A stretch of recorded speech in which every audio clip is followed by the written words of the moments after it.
Kakos Industries is ad-free. To help keep it that way, please visit kakosindustries.com/Patreon, that's Patreon, and consider a pledge of $1 or more a month. What you are about to hear is a war chant from a far-off alien species that are very much on their way.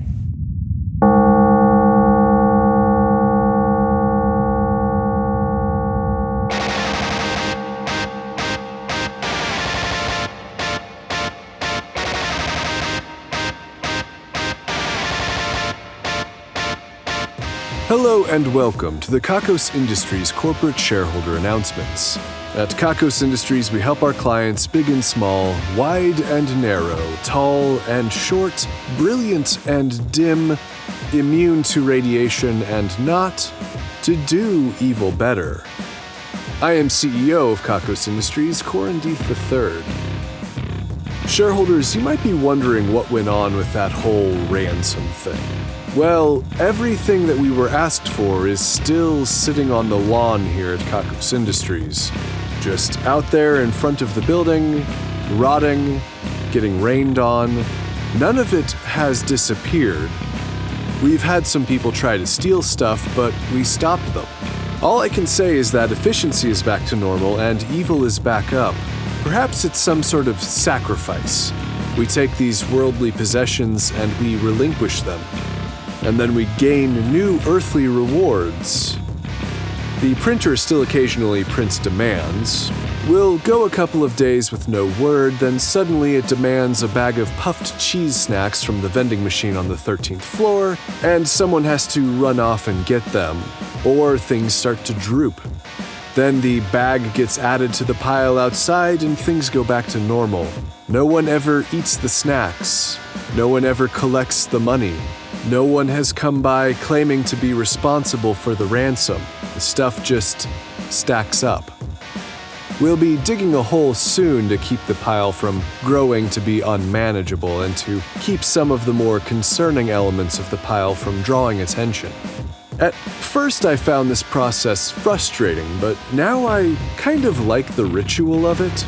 It gives a certain element of confidence that if we do this stupid thing once in a while, then it's likely evil and efficiency will stay up. No one knows exactly what's happening, and we may never, though we do have some scientists working on it.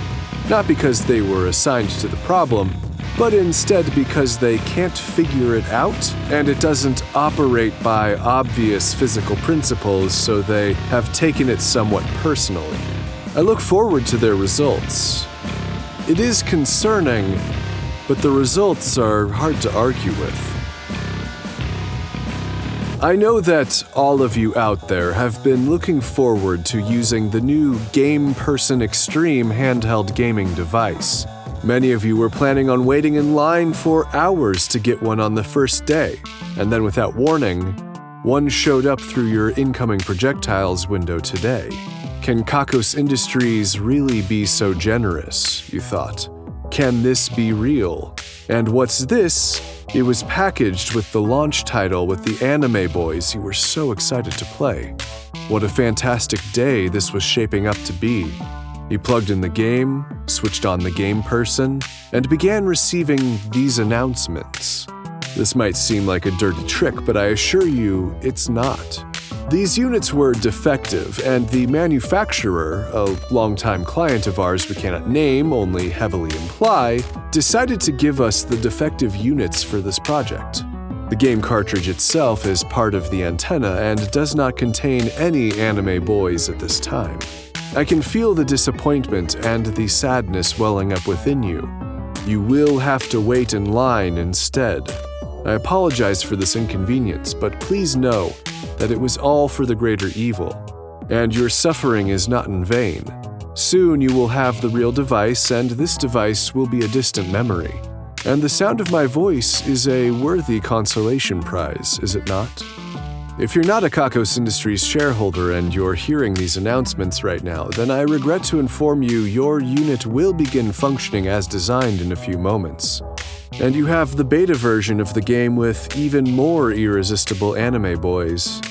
You will not be going anywhere for a while, or ever again, unless you do something really, really evil. Game on.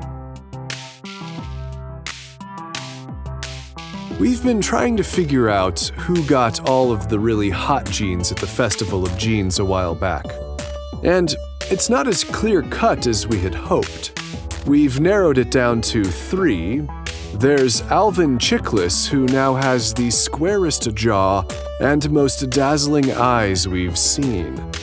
There's also Monica Walden, who has this infectious smile and a rear end that seems to bend space-time. There's also H.P. Orgelson with just that glow about them. All 3 individuals are seriously distracting and dangerous in many situations, but only one of them actually got the hot genes. The others are just lucky, or maybe they only got a few of the hot genes. They're all kind of boring, though, like to talk to. The entirety of their value is in their appearances. Which one of them is really hot, though? Like, objectively? Who got the genes? None of them were this hot before. We will continue investigating. The Shareholders Ball was outstanding as always. You were all fitted in the finest black tie attire.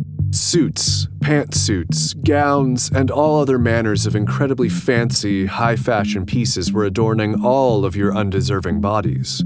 You all glowed and shone just as brightly as the luminescent chandeliers and glittering silverware. Indeed, some of us needed eye protection to keep from being blinded by just how reflective and opulent everything was. There were grand entrances. Names were announced as you entered. Then you were given a mask. Why? Because they add to the evil. Masks are always evil. I'm claiming them right now. I can't think of a single use of a mask that isn't evil. We sat around grand tables covered in incredible and guilt-ridden culinary experiences. Small birds stuffed to the brim with dark mega cognac and grain. Large birds stuffed to the brim with dark mega cognac and grain. Boars and cows stuffed to the brim with dark mega cognac and grain. We gorged ourselves on the fattiest of livers and the fattiest of inhumanely sourced vegetarian liver substitutes. And when we felt like we might have been filled to the brim with dark mega cognac and grain, the dancing began. The Kakos Industries Horror Orchestra began playing music, and without any question, the first dancers rose, knowing it was their time. All of you had rehearsed completely alone other than with the instructors, so it was a leap of faith beginning the routines not knowing what your fellow performers were going to do, and how it might augment and enhance your actions. Your moments of rest were filled with skillful and impressive feats from your fellow dancers. They formed sculptures made from human bodies just in time for you to knock them down. Or you found yourself resting on the ground with arms and legs in the air just in time to catch a flying dance partner. How they must have rehearsed the jump is still a mystery to most of us.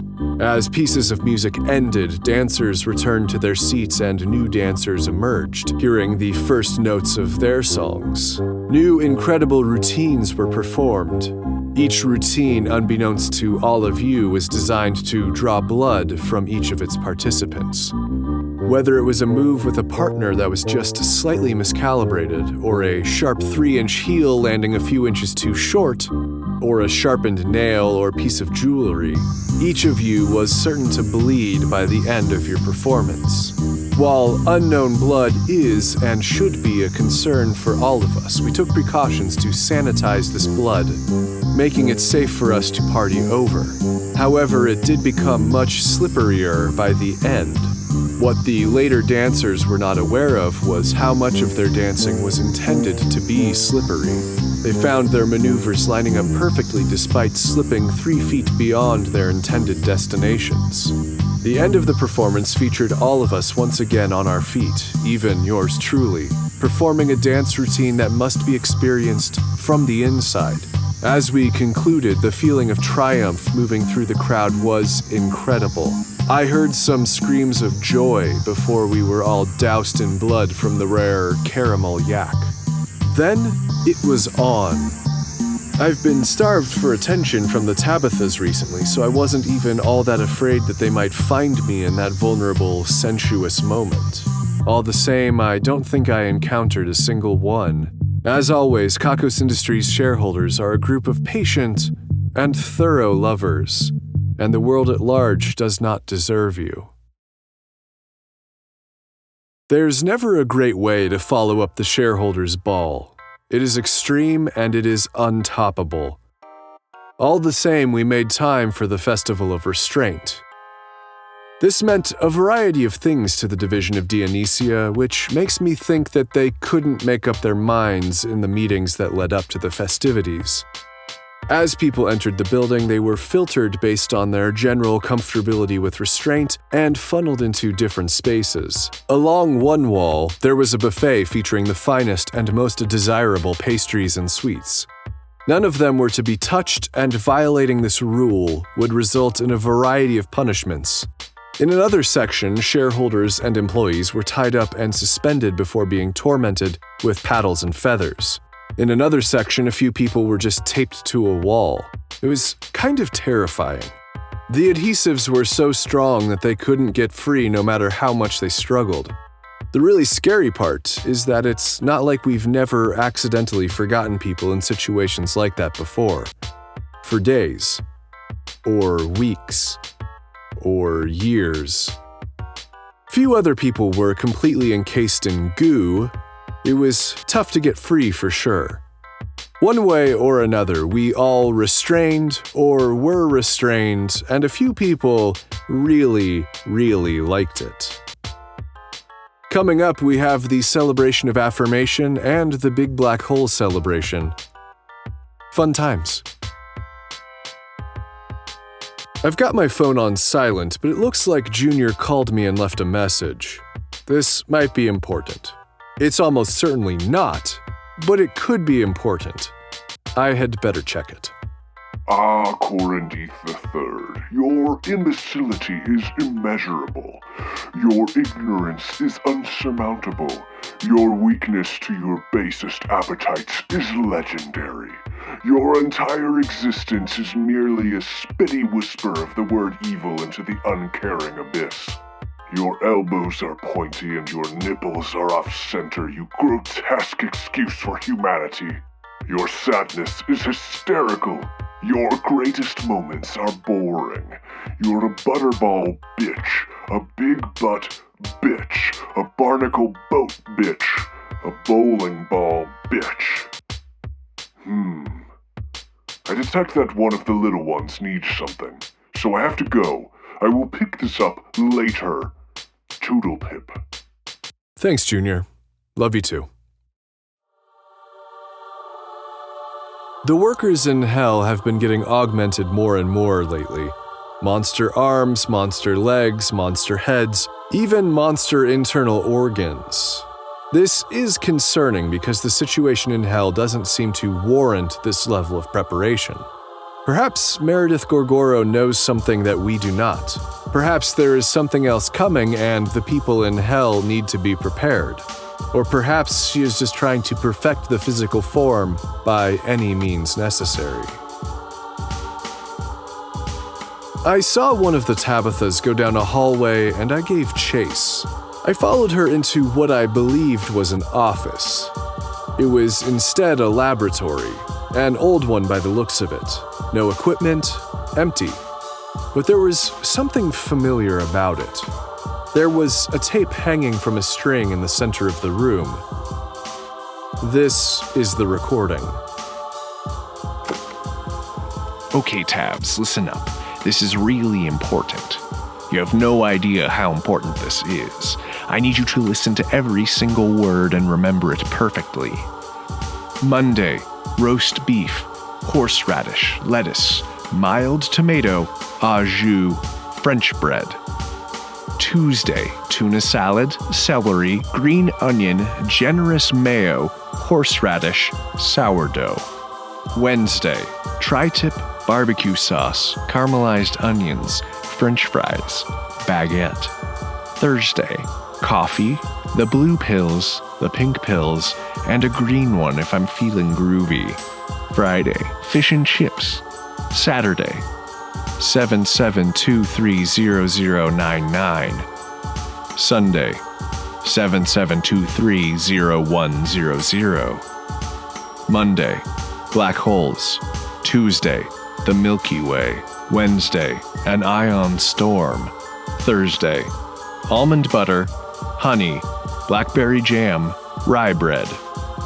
Friday, XNVLL7. I don't know what any of that means. I'm sure I just launched a missile somewhere or opened a hidden closet full of drugs. The division of figuring out what all of these keys go to still hasn't opened the lock on the chest in the middle of Lake Zizzerzil, but they did find a gold fist-shaped lock at Lake Wiverwill, so the search has become more intense. I'm way less curious about the fist now that I know it probably opens a door. Wait, this isn't a mystery box situation, is it? Also, what happens if I break open the chest? I'm not a member of the division of figuring out what all of these keys go to. I'm not bound by their laws. I can break it right open. I assume. I'll need a hammer, I bet. I visited the Division of Erotic Experiences recently. Dr. Dunkelwissen and Jasmine Ashna are back to work, though I'm not sure I would call their new system work exactly. They've set up huge tanks of water in a cavern just below their offices. Even if you know what floor of the building their offices are on, it doesn't make any sense that there are caverns below. But there are. I am told that if the experimental couples in the upstairs areas discover what is most sex by accident, particles let off by their actions will register in the water tanks. Just to make sure, I asked if they were looking for what is most sex and not dark matter or neutrinos. Dunk assured me that the two lines of inquiry are very similar. So they've just got a bunch of people in experimental rooms banging it out, and domes above them focus the sex particles down into the reservoirs. There's heavy metal music playing as well. I'm not too sure about this one. Also, Dr. Dunkelwissen took Jasmine's mother out on a date. Jasmine went too, to make sure things went smoothly. That must have been awkward. Dunk has told me he might have a nephew or something to set Jasmine up with. Those were his words. Nephew or something. I found the meeting for the discarded Damnation and Ruination squad members, and I sat in. All are welcome, but I cannot discuss the specifics of what certain individuals said. Gray may have been there, or maybe not. It seems that the Damnation and Ruination squad have a lot of unspoken rules and a lot of customs that are difficult to describe in words. Some people made mention of the sniff, but I do not believe that it is a literal sniff, not with the nose at least. I understand that it is a form of greeting, or a show of neutrality. Then there's what they call the slang. They could not effectively communicate at all what that was, whether it was language or something else. What happened next, I was specifically forbidden from talking about. Although I will say one of their rules is not to talk about the sex stuff. Leaving the meeting early, I found Kim's looking wistfully through a gap in the blinds. I touched her shoulder. She dug the fingernails on her left hand into my arm until I moved away. Still not cool, I guess. The current members of the Damnation and Ruination squad are wearing tennis ball fuzz fur coats. They're predictably bright greenish yellow. They lack even the gaudy elegance of flaunting dead animal skins. Just gnarly. Evil once cut the heads off of all of the parking meters and ate 5,000 eggs in a sitting. This is things we're taking credit for now. Today we're taking credit for profit prisons, endless debt, and the fact that we haven't really benefited all that much from the increase in automation and efficiency. As always, we cannot actually know things for $100, but we're pretty sure this stuff is all us. If you disagree, you might benefit a little less from automation, and you might learn a little bit more about the prison industry. Tony Jackets has won today's Ruin a Life drawing. As a result, Tony's nemesis will experience a life-ruining twist of fate. That nemesis is Lexical Anders. We spun the Wheel of Misery with a lethal amount of force, and it arrived on the space for dull. From this day forward, Lexical will have no shine, no spark, no interest. Lexical will be 33% more dull. And for evil measure, Tony will be much shinier, primarily in the sense of reflecting light. Congratulations on the win and best of luck.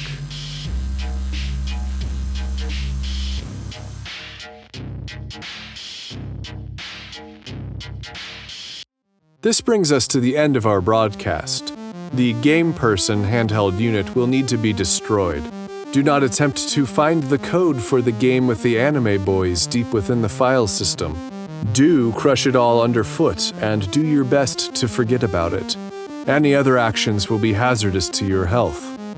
The numbers are next: 11, 47, 65, 9, 098, 444, 567, 3, 77, 87, 56, 11, 788, 99, 03, 455, 6, 3, 4.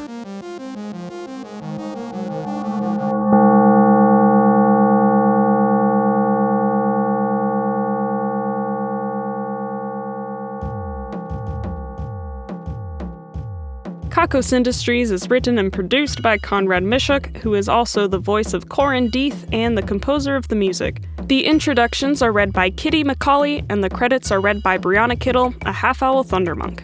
Please visit kakosindustries.com for news, extras, and more episodes. There are also transcriptions on the website if you'd like to read along with the Kakos Industries announcements. That's KAKOSINDUSTRIES.com. Please visit store.kakosindustries.com for merchandise and special offers, and get wonderful benefits by becoming a subscription donor at kakosindustries.com/Patreon. You can submit one-time donations at paypal.me/kakosindustries. You can also purchase gear and other items for the production at kakosindustries.com/wishlist. Questions, comments, or a strong desire to collaborate? Drop us a line at inquiries@kakosindustries.com. If you like Kakos Industries, be sure to rate and review us on your favorite podcasting service, and connect with us on YouTube, youtube.com/kakosindustries, Facebook, facebook.com/kakosindustries, Tumblr, kakosindustries.tumblr.com, Instagram @kakosindustries, and Twitter @kakosindustries. We encourage fan art and listener participation on all our social media platforms. Special thanks to our esteemed shareholders Ian Kroll, Dan Shumway, William Brandon, Jack Attack, Christina Kirkland, and A. Rupert. Also thanks to honored employees Dorkpool Dorcas, who whacked the mole, Chax Richter, who sank the basket, Tia Reese, who got the hole-in-one, and Lucy Grimm, who caught the line drive. And thanks to our division heads, Brittany Garcia, head of the division of beanies, booties, and construction projects that are probably too large for yarn, Craig Sizz, director of the division of obscure vintage technology, Daniel R. Smith, head of the division of subtle efficiency increases, Lillian Bitt, director of the division of fishticism, and Matthew O'Perrin, director of the division of new cowboy slang. The division of beanies, booties, and construction projects that are probably too large for yarn has hidden so many evil knit clowns we're all a little on edge. We keep finding them, thinking that there won't be any more, but then there are. The division of obscure vintage technology has restored the old pain canner. It allows you to put pain in a can. We have ways of doing that now, but this is the old one. It's attached to a chair with some uncomfortable ridges and a few other antagonistic attachments. The Division of Subtle Efficiency Increases has attempted to schedule bathroom breaks for all employees, using their usual habits as a guide and then shifting their schedules slightly to more evenly use the facilities. It's saved about 3 seconds per employee per day and only made one person just fucking quit their job. The Division of Fishticism has noticed some strange behavior among the angelfish in the Yellow 2 tank. Their formation suggests a coming storm. We are unsure if this is literal or metaphorical, or what it might mean as a metaphor. The Division of New Cowboy Slang has created Andy Moose. It apparently means taking a nice stroll with a friend. Andy Moose, partner? Our esteemed shareholders, honored employees, division heads, and other Patreon patrons are the best. If you want to thank you in the credits, your own division, or other great rewards that help to keep this show running, please head to kakosindustries.com/Patreon. That's Patreon, Patreon. Kakos Industries can be dark. Try cutting up some cardboard to relieve frustration.